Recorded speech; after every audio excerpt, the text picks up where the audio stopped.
أعوذ بالله من الشيطان الرجيم. بسم الله الرحمن الرحيم. وترى كثيرا منهم يسارعون في الإثم والعدوان وأكلهم السحت لبئس ما كانوا يعملون لولا ينهاهم الربانيون والأحبار عن قولهم الإثم وأكلهم السحت لبئس ما كانوا يصنعون صدق الله العظيم. আল্লাহ তাআলা বলেন, আপনি তাদের অধিকাংশকে দেখবেন যে তারা পাপে, জুলুমে, অন্যায় বক্ষণে প্রতিযোগিতা করবে। কতই না খারাপ যা তারা করতেছে। কেন তাদেরকে বাধা দেয় না তাদের ধর্মীয় গুরুগণ, পাদ্রীগণ, তাদের পাপ কথা বলা থেকে এবং তাদের অন্যায় ভক্ষণ থেকে, অবৈধ ভক্ষণ থেকে? কতই না খারাপ যা তারা করে। আমরা এই আয়াতের কিছু অংশ গত সপ্তাহে আলোচনা করেছিলাম। এই আয়াত মূলত ইয়াহুদীদের ক্ষেত্রে অবতীর্ণ হয়েছে। ইয়াহুদীদের অপরাধের কথা এখানে বলা হয়েছে, আর ইয়াহুদীদের কথা, ইয়াহুদীদের অপরাধের কথা কোরআনে কারীমের বিভিন্ন জায়গায় আসছে। আর আসার মূল কারণ হলো যা আমরা উম্মতে মুহাম্মাদি ইয়াহুদীদের এই সকল পাপের মধ্যে লিপ্ত হওয়ার বড় আশঙ্কা আছে। তাদের কথা বলা হয়েছে যাতে আমরা তা থেকে বেঁচে থাকতে পারি। ইয়াহুদীদের ধ্বংসের একটা কারণ হলো একটা গুনাহ, যেটা কোরআনে কারীমের মধ্যে অন্য জায়গায় আসছে, এখানেও আসছে। লুইনাল্লাযীনা কাফারু মিন বানি ইসরাঈলা আলা লিসানি দাউদ ওয়া ঈসা ইবনে মারইয়াম যালিকা বিমা আসাউ ওয়া কানু ইয়াতাদুন। বনি ইসরাইলের কাফেরগণ অর্থাৎ ইয়াহুদীরা অভিশপ্ত হয়েছে, ধ্বংস হয়েছে। তাদেরকে অভিশপ্ত করা হয়েছে মিন বানি ইসরাঈল আলা লিসানি দাউদ ওয়া ঈসা ইবনে মারইয়াম। দাউদ আলাইহিস সালামের মুখেও তাদেরকে অভিশাপ দেওয়া হয়েছে, আর ঈসা আলাইহিস সালামের মুখেও তাদেরকে অভিশপ্ত করা হয়েছে। অর্থাৎ ইয়াহুদীদের নবী দ্বারা দাউদ আলাইহিস সালাম তাদেরকে ইয়াহুদীদের নবী বলে স্বীকার করেন। সুলাইমান আলাইহিস সালাম, দাউদ আলাইহিস সালাম, মুসা আলাইহিস সালাম। এমনিভাবে ঈসা আলাইহিস সালাম, যিনি খ্রিস্টানদের নবী হিসাবে দাবি করেন, আমরা তো সকল নবীকেই আমরা সত্য নবী মনে করি। তো এই নবীদের দ্বারাও, নবীদের মুখে তাদের অভিশাপ দেওয়া হয়েছে, তারা ধ্বংস হয়েছে। তাদের ধ্বংসের কারণ কি? আল্লাহ তাআলা বলেন, যালিকা বিমা আসাউ ওয়া কানু ইয়াতাদুন। একটা হলো তারা পাপ করছেন, তারা সীমা লঙ্ঘন করত, তারা জুলুম করত। সাথে আর একটা পাপ হলো কানু লা ইয়াতানাহাউনা আন মুনকারিন ফাআলুহু লাবিসা মা কানু ইয়াফআলুন। তারা অন্যায় কাজ যখন দেখত, অন্যায় কাজ থেকে তারা বাধা দিত না। একটা হলো নিজেরা পাপ, এই পাপের কারণে তারা ধ্বংস হয়েছে। আর একটা পাপ হলো যে তারা অন্যায় কাজে বাধা দিত না। এখানেও আল্লাহ তাআলা একই কথা বলতেছেন যে তাদের অধিকাংশ দেখবেন পাপের ক্ষেত্রে, জুলুমের ক্ষেত্রে, অন্যায় বক্ষণের ক্ষেত্রে তারা প্রতিযোগিতা করে। কতই না খারাপ যে কাজ তারা করে। কেন তাদেরকে তাদের পাদ্রীগণ বাধা দেয় না? তাদের ধর্মীয় গুরুগণ বাধা দেয় না? তাদের পাপ কথা বলা থেকে, অন্যায় অবৈধ বক্ষণ থেকে। অর্থাৎ ওই দুইটা পাপের কথাই এখানেও বলা হয়েছে। তো তাফসিরে কুরতুবির মধ্যে এখানে এই আয়াতের তাফসিরে লেখা হয়, পাপ কাজ করা, জুলুম করা যেমন বড় গুনাহ, কবিরা গুনার মধ্যে একটা গুনাহ। জুলুম করা, অবৈধ বক্ষণ করা, অবৈধ উপার্জন করা, অবৈধ খাওয়া, অবৈধ কথা বলা, মিথ্যা কথা বলা, এগুলো যেমন বড় গুনাহ, এমনিভাবে তাফসিরে কুরতুবির মধ্যে লেখে এমনিভাবে মানুষকে খারাপ কাজ থেকে বাধা না দেওয়া এটাও বড় গুনাহ। কামুরতাকিবিল কাবায়ের, এটাও বড় গুনাহ। আর এই বড় গুনাহ কেন, এটার মধ্যে অনেক হাদিস আছে, আপনারা দলিল হিসাবে নিতে পারেন। একটা হাদিস তো এইটা আছে যে আল্লাহ তাআলা ফেরেশতাকে পাঠান এক এলাকাকে ধ্বংস করে দেওয়ার জন্য। তো এই এলাকার মধ্যে এসে দেখেন যে সবাই তো পাপী, ঠিক আছে, কিন্তু একজন মানুষ খুব ভালো মানুষ, সে কোনো পাপ করে নাই, তো সে নিরপরাধ মানুষ। আল্লাহ তাআলাকে ফেরেশতা বলেন, হে আল্লাহ, ইন্না ফীহি মা'আবদাকা ফুলান লাম ইয়াসিকা তরফাতা আইন।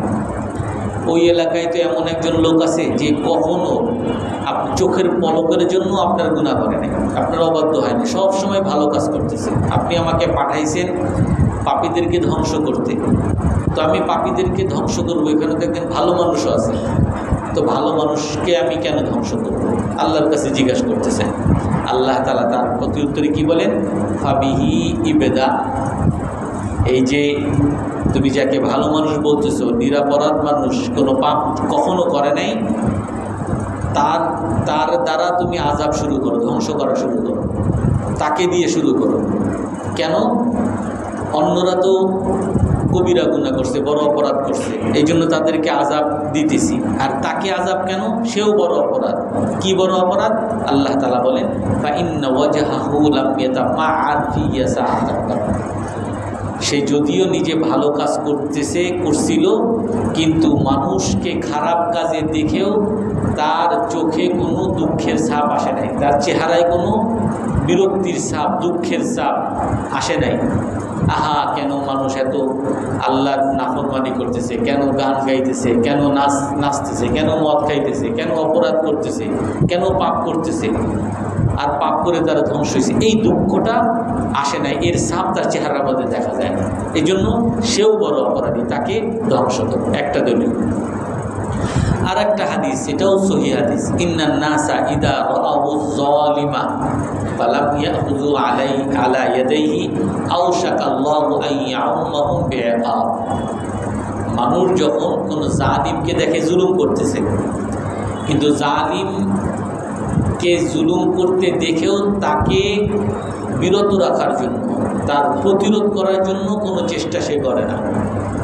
আল্লাহ রাসূল হাদিসে বলেন, মানুষ যখন কোনো জালিমকে দেখে জুলুম করতেছে, অন্যায় মানুষকে মারতেছে, একজন নিরপরাধ মানুষকে অপমান করতেছে, একজন আলেমকে শুধু শুধু মামলা দিতেছে, শুধু শুধু জেলখানায় নিতেছে, জালিমকে যখন কেউ দেখবে অন্যায় করতেছে, আর ওই মানুষ ওই জালিমের হাতকে ধরে না, জালিমকে বিরত রাখার জন্য চেষ্টা করে নাই,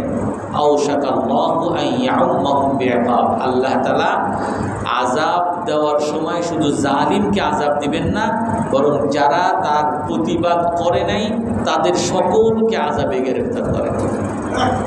এই দুই হাদিসের দ্বারা স্পষ্ট প্রমাণিত হয়, যারা পাপ দেখেও প্রতিবাদ করে না, বিরত রাখার চেষ্টা করে না, তারাও অপরাধ। আর এই আয়াতের মধ্যে এরকম অনেক আয়াত আছে। তো এই আয়াতের দ্বারা আল্লাহ তাআলা দুই ধরনের অপরাধীর কথা বলছেন।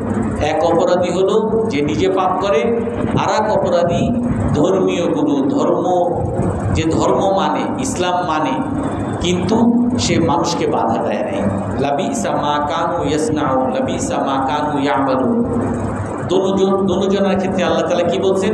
যে পাপ করে তার ক্ষেত্রে বলছেন কতই না খারাপ যা সে করতেছে, আর পরের আয়াতে লাবিসা মা কানু ইয়াসনাউন, কতই না খারাপ যা তারা করতেছে।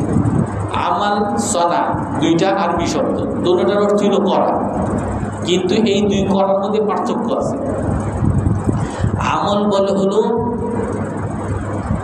একটা হলো দক্ষতাহীন করা, যেমন আপনার জামা একটু ছিঁড়ে গেছে, আপনার জামা ছিঁড়ছে, আপনি একটু সেলাই করে নিলেন, অথবা আপনার পকেট ছিঁড়ে গেছে, আপনি একটু সুই সুতা দিয়ে সেলাই করে নিলেন।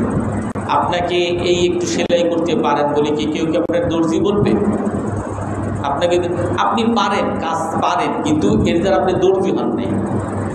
আপনাকে দর্জি হতে হলে আপনার পুরা জামাকে কেটে তারপরে এইটাকে সুন্দর করে এমনভাবে সেলাই করতে হবে যাতে কোনো খুঁত না দেখা যায়। একবার, দুইবার, তিনবার, পাঁচবারও আপনার হবে না, অনেকবার করার পরে আপনি পারবেন। একটা হলো দক্ষতা, আর একটা হলো এমনি কাজ। তো আমল এর অর্থ হলো দক্ষতা ছাড়া কাজ, আর সুনা অর্থ হলো দক্ষতার সাথে কাজ। অর্থাৎ যে পাপ করতেছে, নিজে পাপ করতেছে, সে দক্ষতা ছাড়া পাপ করতেছে, পাপ হয়ে যাচ্ছে, করতেছে, বা সবাইকে দেখতেছে, করতেছে। কিন্তু যে মুসলমান, যে দিনদার, সে যখন পাপ করে সে জানে এই পাপ করাটা বড় গুনাহ, সেই পাপ করতে অভ্যস্ত না।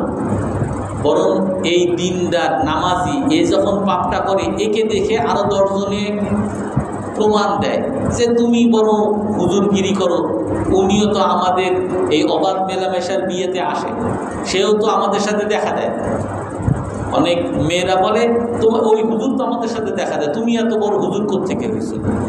অর্থাৎ এই যে হুজুর বা এই যে দিনদার, এই যে হাজী সাহেব, এই যে নামাজি, উনি যে পাপটা করতেছে, এই পাপটাকে স্থায়ী রূপ দিতেছে, মানুষের কাছে ভালো হিসাবে উপস্থাপন করার সুযোগ দিতেছে।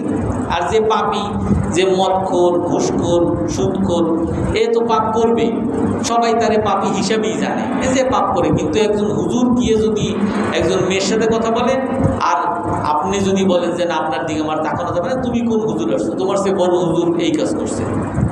তো এইটা হলো ওই পরের যে সোনাটা, এইটা হলো যে জেনে বুঝে দিনদার মানুষ যখন পাপ করে, সেই পাপটা বড় পাপ, আর আগের যে কাজটা এটা হলো ছোট পাপ।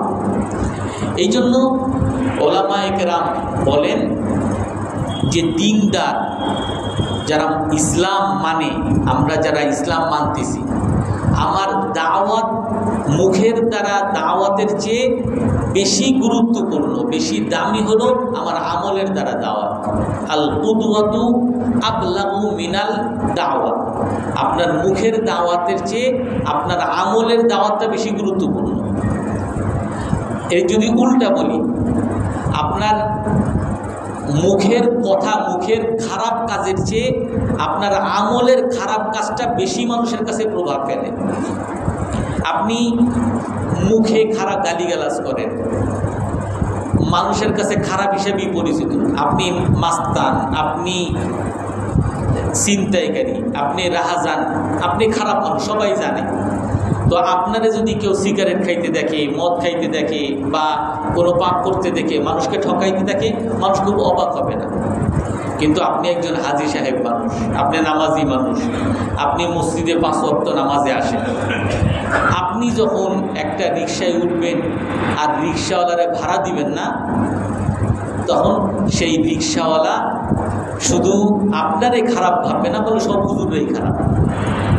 তাফসিরে নাবুলসিতে একটা ঘটনা লেখে, একজনে এক ট্যাক্সি একটা ঠিক করতে গেছে, একজন দিনদার মানুষ, নামাজি মানুষ, ট্যাক্সি ঠিক করতে গেছে।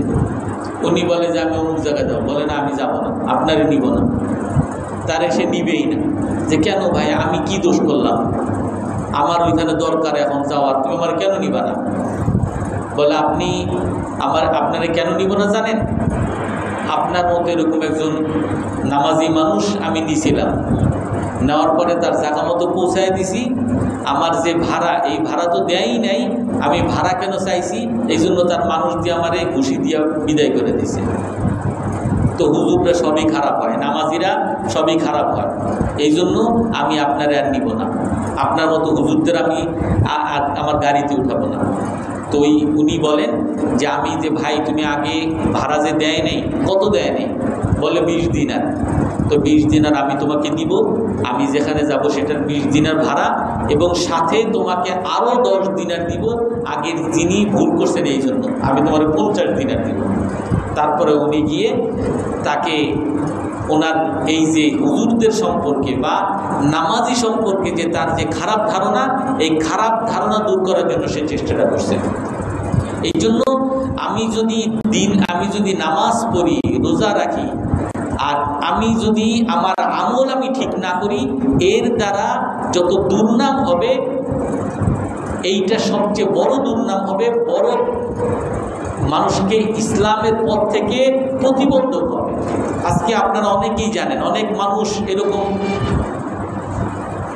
প্রমাণ তুলে যে আমি নামাজ পড়ি না। কেন? কারণ আপনাদের নামাজি অনেক হুজুর দেখছি মানুষকে ঠকায়। আপনাদের মুসলমান অনেক আছে, তারা মানুষকে ভেজাল দেয়, মাপে কম দেয়। আমরা হিন্দু হইলে কি হয়েছে? আমরা কোনো সময় মাপে কম দিই না, আমরা আপনাদের চেয়ে ভালো আছি। অর্থাৎ একজন আমি ওই মাপে কম দেওয়ার কারণে, ঠকানোর কারণে একজন হিন্দুকে, অমুসলমানকে ইসলামে আসার ক্ষেত্রে আমি প্রতিবন্ধক হয়ে যাচ্ছি। এই জন্য আমল হলো এটা সবচেয়ে বড় গুরুত্বপূর্ণ। আমার আমল যদি ঠিক হয়, এই আমল দেখেই মানুষ মুসলমান হবে, মানুষ দিনদার হবে। আর আমার আমল যদি ঠিক না হয়, আমি যতই বয়ান করি, এই বয়ান বরং উল্টা কাজ করবে। যে হুজুরদের কথার কোনো মূল্য না, হুজুররা এক বলে একটা, করে আর একটা, এদের কথা শুনে লাভ নেই। এই জন্য মুসলমানের দায়িত্ব হলো অন্যায় কাজে প্রতিবাদ করা, ভালো কাজের দাওয়াত দেওয়া। এই দাওয়াতটা মুখে যেমন তার উপরে ফরজ, এর চেয়ে বড় ফরজ হলো তার আমলের মধ্যে দাওয়াত দেওয়া। আপনি নামাজি মানুষ, অনেক ভালো মানুষ, সবসময় হজ করেন, রোজা রাখেন। আপনার কাছে একজন দোকান, আপনারা অনেকই ব্যবসায়ী, আপনার দোকানে যায় দেখে, মাথায় টুপি দেখে, মুখে দাড়ি দেখে বড় বিশ্বাস করে আপনার কাছে যায়। আর আপনি যখন অন্যরাও যেমন ঠকায়, অন্যরাও যেমন আপেলের মধ্যে খারাপ আপেল দিয়ে দেয়, আপনিও দিয়ে দিলেন। অন্যরাও যেমন কাপড় একটা দাম বলে আর একটা দিয়ে দেয়, আপনি ওইটা করলেন। অন্যরা যে ধোঁকাবাজিটা করে, এই ধোঁকাবাজি যখন আপনিও করবেন, আর সে তখন বুঝতে না পারলেও পরে যখন বুঝবে, তখন শুধু আপনার উপরে খারাপ ধারণা করবে না, পুরো মুসলিম জাতির উপরেই খারাপ ধারণা করবে। অনেক মানুষ এমন আছে যারা বাজারে গেলে বলে যে হুজুরদের কাছে যাব না, হ্যাঁ এদের কাছে যাও, এরা ঝামেলা করে, তাদের কাছেই যাবে না। একজন, এই নাম বললে তো গীবত হবে, একটা দোকানে সেই ফল বিক্রি করে, তো তার কাছে গেলাম, আমি দূর থেকে দেখতেছি সে শুধু মানুষের ধোঁকাবাজি করতেছে। তো যাই হোক, তার কাছে কিনলাম। আমি তারে জিজ্ঞেস করলাম যে ভাই, আপনি মাথায় টুপি দিছেন, মুখে দাড়ি রাখছেন, আপনি এরকম মানুষের ঠকাইতেছেন কেন?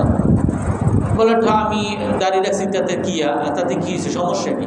দাড়ির মানুষ রাখে না, মাথায় টুপি পড়তে পারবো না? আমি বলে নামাজ পড়েন? নামাজ পড়ি না, আমি সিগারেট খাই, আমি দাড়ি রাখছি, আমি টুপি, দাড়ি টুপি কেন রাখছি?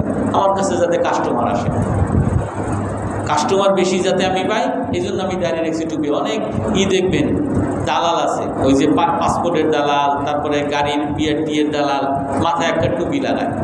কেন?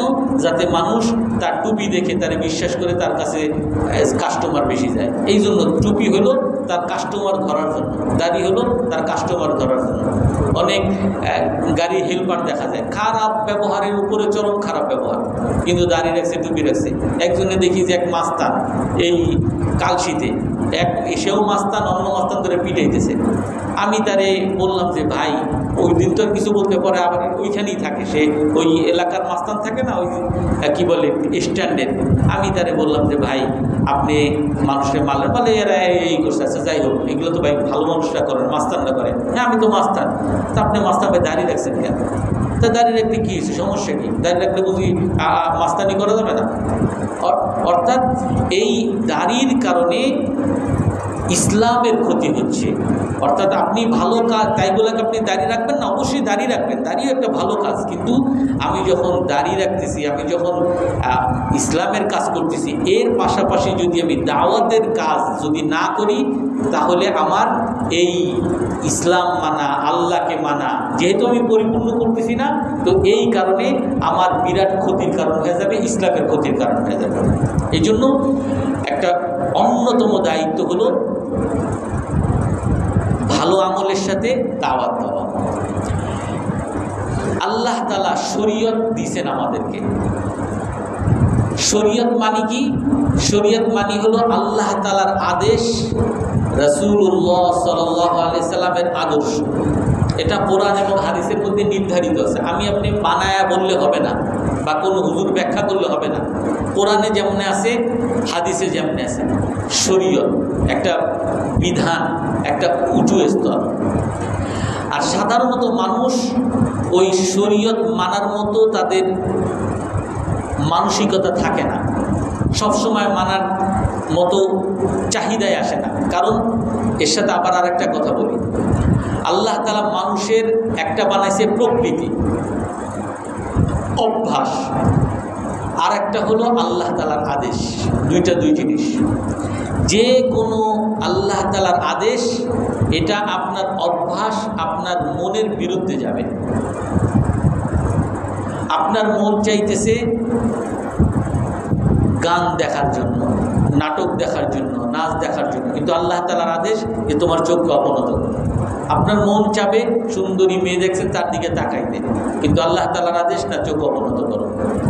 আপনার মন চাইতেছে সকালবেলায় ঘুমানোর জন্য, কিন্তু আল্লাহ তাআলার আদেশ ফজর নামাজের সময় এসে উঠো। আপনার মন চায় একটা, আল্লাহ তাআলার আদেশের বিপরীত হবে। আপনার মন চাবে ঘুষ খাওয়ার জন্য, কিন্তু আল্লাহ তাআলার আদেশ যে ঘুষ খেতে পারবা না। অর্থাৎ আপনার মনে যেটা চাবে সাধারণত এর বিপরীত হবে আল্লাহ তাআলার আদেশ।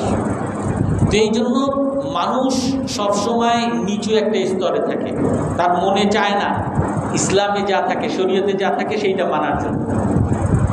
এখন এই শরীয়ত তো উপরের স্তর, মানুষের মন তো নিচু স্তর।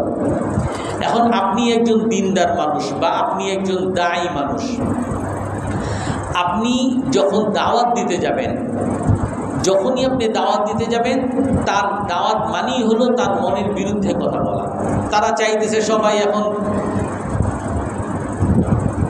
কনসার্টের আয়োজন করবে, সবাই এখন পহেলা বৈশাখের ফুর্তি করবে, সবাই এখন লাভ ডের, ভ্যালেন্টাইন্স ডের ফুর্তি করবে।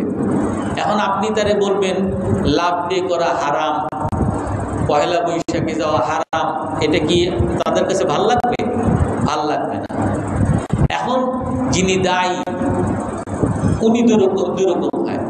একটা হলো যে মানুষ আমার প্রতি রাগ না হোক,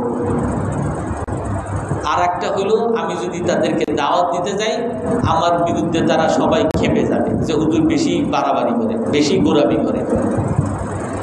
এখন এই দায়ী সে কি করে, মানুষের কাছে ভালো থাকার জন্য যে নামাজও পড়ো, ঠিক আছে, মাঝে মধ্যে একটু ভ্যালেন্টাইন্স ডেও করবা, সমস্যা নেই, নামাজও পড়বা, সে একটু মাঝে মধ্যে সিনেমাও দেখো, সমস্যা নাই। এ হলো সবচেয়ে ভালো হুজুর বা আধুনিক হুজুর বা ভালো মুসলমান। আপনি বিয়েতে যাবেন, বিয়েতে গেছেন সবাই অবাধ মেলামেশা, ছেলে মেয়ে সব একসাথে। আপনারে তখন কিছু বলতে বলছে হুজুর একটু দোয়া করেন, আপনিও দোয়া করলেন, আর বললেন কি এই ছেলের বাবা অমুক, ছেলে অমুক খুব ভালো মানুষ, তারা এলাকার মধ্যে মানুষ, মসজিদে টাকা দেয়। আর মেয়ে অমুক, মেয়ের বাবা অমুক, তারাও অনেক ভালো মানুষ, মসজিদে টাকা দেয়। সবই তাদের ভালো দিকগুলো আপনি বললেন। আর আপনিও জানেন, সবাই জানে এই অনুষ্ঠানে হারাম কাজ শুধু একটা না, মেয়ে ছেলের মেলামেশা আছে, তারপরে গান বাজনা আছে, তারপরে আবার অনেক বিয়ের অনুষ্ঠানে মদও আছে, সবই আছে, আপনি জানেন। কিন্তু তারপর আপনি শুধু ভালো দিকগুলো বলে আপনি চলে আসলেন। আপনি কেন করলেন? যাতে এই জায়গায় এসে বিয়ের অনুষ্ঠানে আসছে আপনি সবাইরে মন খারাপ করে দিবেন, বা আপনি যদি বলতে যান আপনার কথা কেউ শুনবে না, এই জন্য তাদের মন মতো আপনি কথা বললেন। আপনি কি করলেন? যে সকলকে খুশি রাখার চেষ্টা করলেন। এর দ্বারা কি হবে? আপনি যখন এখান থেকে চলে যাবেন, চলে যাওয়ার পরে আপনার হাজার হাজার মানুষ যারা আপনাকে আলেম হিসাবে জানতো, দিনদার হিসাবে জানতো, সে আপনাকে কি বলবে? যে হুজুর এই অবাধ মেলামেশার ওইখানে গিয়ে সে অবাধ মেলামেশারে দেখা চুপ করে গেছে, ওইখানে গান দেখা হুজুরে চুপ করে গেছে, হুজুর গানের আসরে গেছে, হুজুর মদের আসরে গেছে, অর্থাৎ হুজুরে এইগুলো আসছে কোনো সমস্যা নাই, অতএব আমরা সবাই করতে পারি। হুজুর একজন ডাকো, হুজুর দিয়ে একটু দোয়াটা করা দাও, বা সব বৈধ হয়ে গেছে। অনেকে এরকম আছে সারা জীবন নামাজ পড়ে না, বছরে একবার হুজুরে ডাকো, একটু মিলাদ পড়াও, সব যেন বৈধ হয়ে গেছে। এখন এই যে দায়ী, এই দায়ী কি ইসলামের লাভ করলো না ক্ষতি করলো? অন্য মানুষের কথা বাদ দেন, আমি আমার ছেলে ধরেন আমি এরকম, বা ওই যেই হুজুরে এরকম করে সব কিছুরে বৈধ বলে বা অন্যায় জিনিস দেখেও সে চুপচাপ চলে আসলো, সে তার ছেলেরে কিন্তু কখনো মদ খাইতে দেয় না, সে তার মেয়েরে কখনো পর্দার বাইরে যাইতে দেয় না, সে তার স্ত্রীকে কখনো গান বাজনার আসরে যাইতে দেয় না। এখন এই লোকের বউ, এই লোকের মেয়ে, এই লোকের ছেলে এখন তার বাবারে কে সম্মান করবে?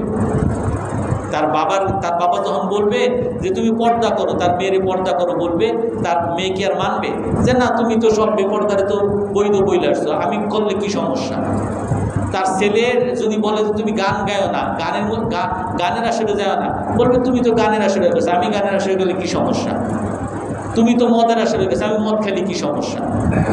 অর্থাৎ এর দ্বারা আরো সমাজ নষ্ট হবে। এই জন্য শরীয়ত যেখানে আর মানুষের মনের চাহিদা নিচু স্তরে, এই জন্য দায়ীর কাজ হলো যে আল্লাহ এবং আল্লাহ রাসূল সাল্লাল্লাহু আলাইহি ওয়াসাল্লাম কি বলছেন ওইটার উপরে আঁকড়ে থাকা এবং ওইটার দাওয়াত দেওয়া।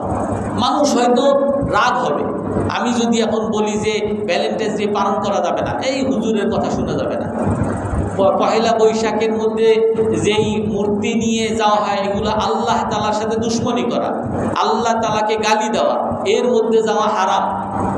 একেবারে আপনারা না, বড় বড় নেতারা এসে হুজুরে বেশি গোরা হুজুর, এই হুজুরে তাড়াতাড়ি সরাও। কিন্তু যদি সবাই আমার বিরুদ্ধে যায়, তারপরও কি আমি হারামকে হালাল বলতে পারবো? আমি হালালকে হারাম বলতে পারবো?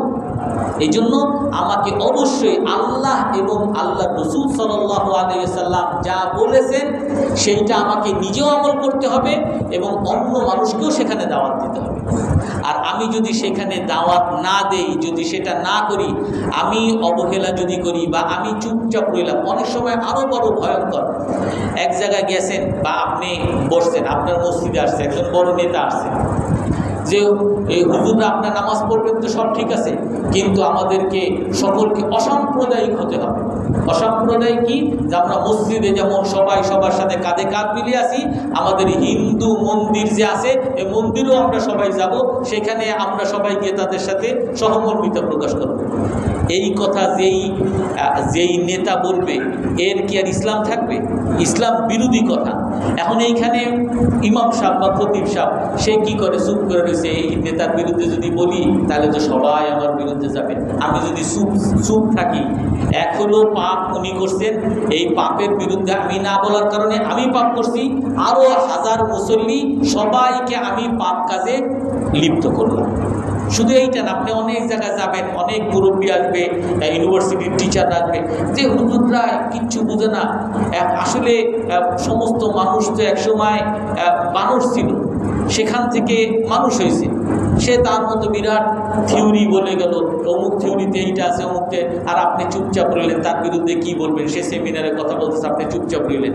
আর আপনি চুপচাপ যখন থাকবেন, সে যখন আসল মানুষ, আগে মানুষ ছিল, বানর থেকে আসছে, এই কথা বলতেছে, এর দ্বারা আপনি আদম আলাইহিস সালাতু ওয়াস সালাম, হাওয়া রাদিয়াল্লাহু আনহা, এদের সকলকে আপনি অস্বীকার করলেন। কোরআনে কারীমের মধ্যে আল্লাহ তাআলা বলতেছেন যে আদম আলাইহিস সালাম আমাদের আদি পিতা, হাওয়া রাদিয়াল্লাহু আনহা আমাদের আদি মাতা, এগুলোকে সব আপনি অস্বীকার করে দিলেন। আপনার কি ঈমান থাকবে? যিনি বলছে তার ঈমান থাকবে। অথচ আমার সেখানে উনি বলতেছে, আমি এখন এখানে যদি বলি উনি আবার কি বলবেন? অর্থাৎ এরকম হাজারো নাস্তিকতার কথা, হাজারো গুনাহের কথা, যে এখন অনেকে আরও একটা বড় ভয়ঙ্কর, যে এখন ইসলামের মধ্যে আধুনিকায়ন করতে হবে। ইসলামের কি কোনো আধুনিকায়ন হয়? ইসলামের আধুনিকায়ন বলতে কি বোঝায়? যে আগে দাড়ি টুপি রাখতো, এখন দাড়ি রাখা যাবে না, দাড়ি রেখে আধুনিক মুসলমান হতে হবে, এইটাই তো বুঝায়। যারা বুঝাইতেছে আধুনিক মুসলমান, তারা তো এইটাই বুঝাইতেছে যে আধুনিক দাড়ি আগে ছিল, দাড়ি এখন কাটতে হবে, আর এখন আধুনিক মুসলমানের দাড়ি ছাড়া হইতে হবে। আগে পর্দা করতো সব একেবারে বোরকার উপরে, এখন বোরকা ছাড়া মুসলমান, আধুনিক মুসলমান, কোনো বোরকা লাগবে না, এটা হলো আধুনিক মুসলমান। এরকম কি কোনো ইসলামকে আধুনিক করা যায় আছে? কোনো বৈধ আছে? কোরআন হাদিসে কোথাও পাইছেন আপনারা? ইসলামের আধুনিকায়ন যদি বলেন, সেটা হলো ইসলামের মধ্যে যদি কোনো ইসলাম ছাড়া কোনো জিনিস ঢুকে যায় সেটাকে দূর করা। অর্থাৎ বেদাত যদি কিছু হয় ইসলামের মধ্যে, ওই শবে বরাতের রাতে ওই কি বলে আগরবাতি জ্বালানো, তারপরে বিভিন্ন বোম ফুটানো, তারপরে মিষ্টান্ন খাওয়ানো, এগুলা ইসলামের মধ্যে ছিল না, এগুলো নতুন করে বাড়ানো হয়েছে। এই যত নতুন করে বাড়ানো জিনিস এগুলোকে দূর করা, এটা হলো ইসলামের আধুনিকায়ন। কিন্তু ইসলামের কোনো বাড়ানো যাবে না, কমানো যাবে না, কোনো সংযোজন বিয়োজন কিছুই যায় না। আল ইয়াউমা আকমালতু লাকুম দীনাকুম ওয়া আতমামতু আলাইকুম নি'মাতি, আমি তোমাদের জন্য ইসলামকে পরিপূর্ণ করে দিয়েছি। এর মধ্যে বাড়ানো কমানো কোনো কিছুই বৈধ না। এই জন্য ইসলামের অনেকেই বলবে ইসলামের আধুনিকায়ন, ইসলামে হুজুররা কিছু বুঝে না। ইসলামের আধুনিকায়ন কথাটা যেই ভাষায় বলতে চায়, যে আমি মিশরে দেখে আসছি, একজনে বলে মিশরে দেখে আসছি যে ইমাম সাহেব আসে কোট প্যান্ট টাই পরে বাস নামাজ পড়াইতেছে, আবার কোট প্যান্ট টাই পরে সে আবার চলে গেল। এরকম আমাদের ইমাম সাহেব লাগবে। আর আপনারা কি এরকম ইমাম সাহেব চান? আসবে কোট প্যান্ট টাই পরে বাস নামাজ পড়াবে আবার চলে যাবে। আমরাও যে পড়ছি মিশরে, আমাদের এরকম দু একজন টিচার ছিল, এরকম কোট প্যান্ট টাই পরে আসছে, বড় আলেম, খুব সুন্দর কথাবার্তা বলে, কিন্তু এই আধুনিকায়ন ইসলামের মধ্যে সম্মত না, ইসলামের মধ্যে সমর্থিত না। আর এই আধুনিকায়ন কারা করে? আমি এই কথা বলে আজকে কথা শেষ করি। ইসলামের মধ্যে মূল বিষয় হলো, ইসলামের মধ্যে কোনো বাড়তি কমতি নেই। ইসলাম হলো আল্লাহর পক্ষ থেকে, এর মধ্যে বাড়ানো কমানো সংযোজন বিয়োজন বৈধ না।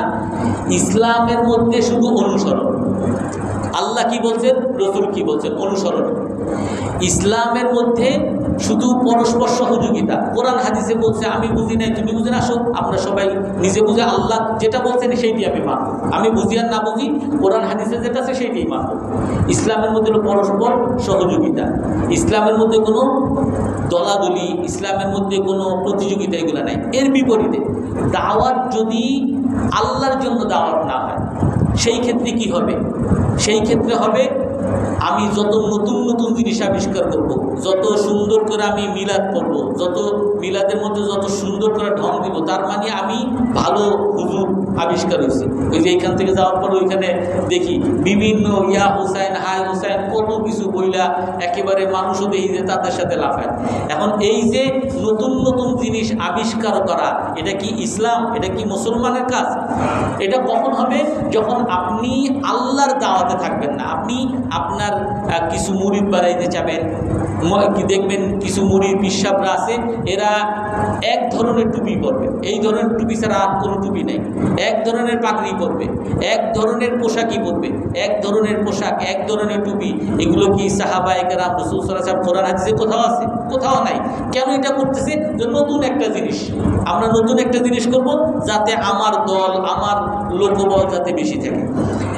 এর চেয়েও আরও ভয়ঙ্কর, যেহেতু তার মধ্যে নতুনত্ব আনার চেষ্টা, তো তখন যারা অন্য কোরআন হাদিস অনুযায়ী চলতে চায় এদেরকে তারা এদের পিছনে লাগে, যে এরা ঠিক করে না, এরা রসুলকে সম্মান করে না, মিলাদ করে না, রসুলের শত্রু, ইসলামের দুশ্মন, কত কিছু, অর্থাৎ দলাদলি করবে। ইসলামের কাজ হলো পরস্পর সহযোগিতা। আর কিন্তু যারা এরকম দাওয়াত দিবে নিজের স্বার্থে, এদের মধ্যে থাকবে বেদাত, নতুন নতুন জিনিস, এদের মধ্যে থাকবে দলাদলি। মানুষের এই আশাতে মিলবে না, ওই হুজুর ঠিক না, অমুক হুজুর ঠিক না, আমি ঠিক, অমুকে এইটা করে না, আমি এইটা। এর চেয়েও আরও ভয়ঙ্কর জিনিস তাদের মধ্যে হবে প্রতিযোগিতা। প্রতিযোগিতা, এই হুজুরের নামাও, আমরা বড় হই, আমার দল বড় হবা, ওই দলের নামাও, আমার দল বড় হবে, বড় পুরুষ করবে, তাদেরকে নামাও। অর্থাৎ এই জন্য ইসলামের মৌলিক বিষয় হলো কোরআন এবং হাদিস। কোরআন হাদিস আপনি যখন মানবেন, সাথে সাথে আপনার দাওয়াত হবে শুধু আল্লাহর জন্য। যখন দাওয়াত হবে আল্লাহর জন্য, তখন ইসলামের মধ্যে শুধুমাত্র মানা থাকবে, মানা ছাড়া কোনো নতুন জিনিস থাকবে না। কোরআন হাদিস আছে, এটাই মানা থাকবে। আর মানতে গিয়ে কারোর সাথে ঝগড়াঝাটি নেই, আপনাকে একজন অপরের সাথে সহযোগিতার মধ্যে আসতে হবে। সহযোগিতা যখন করবেন, কোনো প্রতিযোগিতা থাকবে না।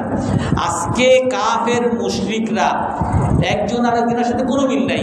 ইউরোপের মধ্যে প্রতিটা দেশের সাথে যুদ্ধ করছে, কিন্তু তারা মাত্র শুধু কিছু পয়সার স্বার্থের জন্য, কিছু ব্যবসায়িক স্বার্থের জন্য সবাই এক হয়ে গেছে। তারা দুনিয়ার স্বার্থে সব এক হয়ে গেছে।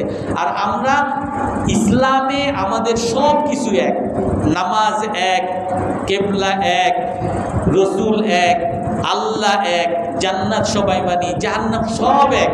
শুধু ওই একটা হলো আমার স্বার্থ, আমার দলের লোক বেশি লাগবে, আমি নতুন আবিষ্কার একটা করছি সেইটা রাখবো, আর সেইটা করবে না, আমি তারে ডাউন করব, আমি উপরে থাকবো।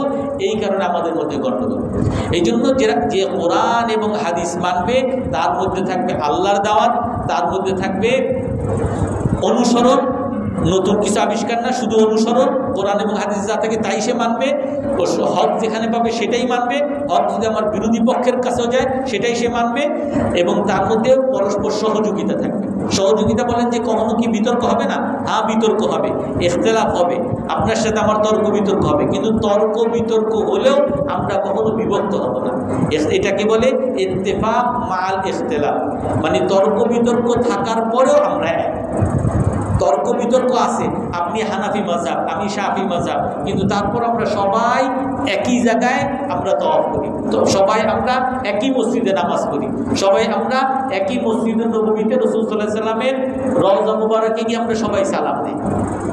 এই জন্য বিতর্ক থাকলেও আমরা সবাই এক, পরস্পর সহযোগী থাকবো। আজকে আমাদের সবচেয়ে বড় মানে বিপর্যয়ের কারণ মহামারী, এটা মুসলমানের মধ্যে একতা নাই, মুসলমানের মধ্যে প্রতিযোগিতা, কে কাকে খাটো করবে এই চিন্তা। আজকে যদি ইসলাম মুসলমানদের মধ্যে একতা থাকতো, যেমন গতকাল আমরা এই মার্চ ফর গাজার মধ্যে সকল আলেমদেরকে আমরা এক স্টেজে দেখছি, এরকম যদি ধরেন সব সময় থাকতো, এরকম যদি ধরেন ইসলামী রাষ্ট্র যতগুলো আছে ওআইসির মধ্যে এক হয়, সবাই যদি পরস্পর সহযোগী হতো, সৌদি আরব, মিশর, কাতার, বাংলাদেশ সবাই যদি পরস্পর সহযোগী হতো, তাহলে কি ইসরায়েল আর এই জুলুম কি করতে পারতো? করতে পারতো না। তাদেরকে অনেক কিছু টান দিতে। এখনও অনেক মুসলমান দেশের কথা যেহেতু সুর এক হইতেছে, এখনও আমেরিকা একবার আগায় আবার পিছায়, ইসরায়েল একবার আগায় আর একবার পিছায়, কারণ মুসলমানদের সুর এক হইতেছে। এই জন্য মুসলমান যদি এক হয়, এটাই হলো মুসলমানের শক্তি। আর মুসলমান যদি এক না থাকে, আল্লাহ তাআলা ভাষায় আতিউল্লাহ ওয়া রাসূলহু ওয়া লা তানাজু, আল্লাহকে মানো, রসুলকে মানো, অনুসরণ যখন করবেন, লা তানাজাউ, কোনো ঝগড়া হবে না। আর যদি ঝগড়া করো, ফাতাফশাদু ওয়া তাযহাবা রিহুকুম, তোমরা ব্যর্থ হবা, তোমাদের ক্ষমতা চলে যাবে, তোমাদেরকে কেউ আর ভয় পাবে না। এই জন্য আমাদের এই আয়াতের দ্বারা মূল বিষয়, আমাদেরকে গুনাহ থেকে বাঁচতেও হবে, আল্লাহ তাআলার আদেশ, রাসূল সাল্লাল্লাহু আলাইহি সাল্লামের আদেশ অনুযায়ী চলতেও হবে, এবং সাথে আমাদেরকে কি করতে হবে? দাওয়াতও দিতে হবে। দুইটা কাজ তো নাকি একটা কাজ? একটা হলো নিজেরাও আমল করা, আর একটা অন্য মানুষকেও আমলের জন্য দাওয়াত দেওয়া। নিজেও খারাপ কাজ থেকে বাঁচা, অন্য মানুষকেও খারাপ কাজ থেকে বাঁচানোর চেষ্টা করা। যদি আমি শুধু নিজে আমল করলাম, অন্য মানুষকে আমলের কথা বললাম না, আমি নিজে খারাপ কাজ থেকে বাঁচলাম, অন্য মানুষকে খারাপ কাজ থেকে বাঁচানোর চেষ্টা করলাম না, তাহলে কি আমি পরিপূর্ণ মুসলমান হইলাম? আমি তারপরও কবিরা গুনাহ করলাম। এই জন্য আমরা সবাই নিজেও আমল করব, অন্যকেও আমল করানোর চেষ্টা করব, দাওয়াত দিব তো ইনশাআল্লাহ। আল্লাহ তাআলা সকলকে আমল করার তৌফিক দান করেন। কারো কোনো প্রশ্ন আছে?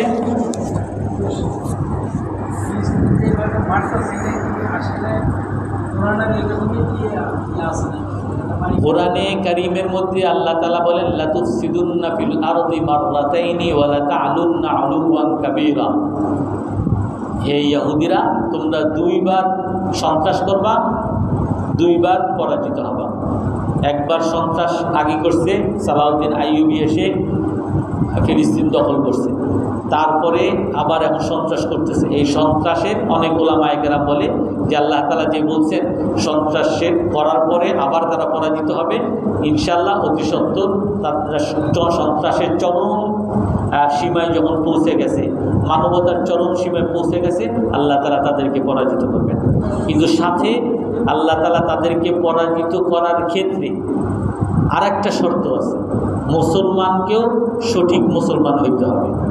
আল্লাহকে এই যে মুসলমানকেও অন্যায় কাজে প্রতিবাদকারী হইতে হবে, মুসলমানকেও আল্লাহ হুকুম রাসূল সাল্লাল্লাহু আলাইহি ওয়াসাল্লামের তরিকা অনুযায়ী চলতে হবে। এইখানে আরও একটা দলিল বলি, উহুদের যুদ্ধে রাসূল সাল্লাল্লাহু আলাইহি ওয়াসাল্লাম ছিলেন, সাহাবায়ে কেরাম ছিলেন, কিন্তু তারপরও পরাজিত হয়েছে। আল্লাহ তাআলা কোরআনের মধ্যে বলেন ওয়ালাকাদ আফা আনকুম, আপনার মধ্যে কিছু সাহাবীরা আপনার কথা অমান্য করছে, বলছেন এইখানে থাকো, কিন্তু তারা বুঝে নাই যে এখন তো জিতে গেছি, নিচে নামে। তো কিছু সাহাবী রাসূলের আদেশ অমান্য করে, একটা মাত্র আদেশ অমান্য করার কারণে রাসূল থাকা সত্ত্বেও যদি পরাজিত হয়, তাহলে আমরা আল্লাহ রাসূলের কয়টা আদেশ অমান্য করি? তো এক তো হলো ইহুদিরা তাদের মানবতার লঙ্ঘনের চরম সীমায় যাবে, সাথে আমাদের শর্ত হইল আমরাও আল্লাহ তাআলাকে মানা, রাসূল সাল্লাল্লাহু আলাইহি ওয়াসাল্লামকে মানার মধ্যে পরিপূর্ণতা আসতে হবে। এই দুইটা যখন আসবে আল্লাহ তাআলার ওয়াদা দুনিয়াতে চলে আসবে। জি হ্যাঁ, বুঝি নাই কার মল? আপনার মল কেন? কুকুরের? আচ্ছা, না, আপনার যেখানে লাগে ওইটা ধুইলেই হবে। ওটা হইল আপনার যেটা আছে, কুকুর যদি কোথাও মুখ দেয়, আপনার কোনো পাত্র আছে, পাত্র যদি মুখ দেয় তাহলে সেটাকে 7 বার ধুইতে হয়, সেটা অন্য একটা হাদিসের আলোকে। বাকি যদি নাপাক থাকে নাপাক ধুয়ে ফেলবেন, শেষ, ঝামেলা শেষ। সুবহানাকাল্লাহুম্মা ওয়া বিহামদিকা আশহাদু আল্লা ইলাহা ইল্লা আনতা আস্তাগফিরুকা ওয়া আতুবু ইলাইক।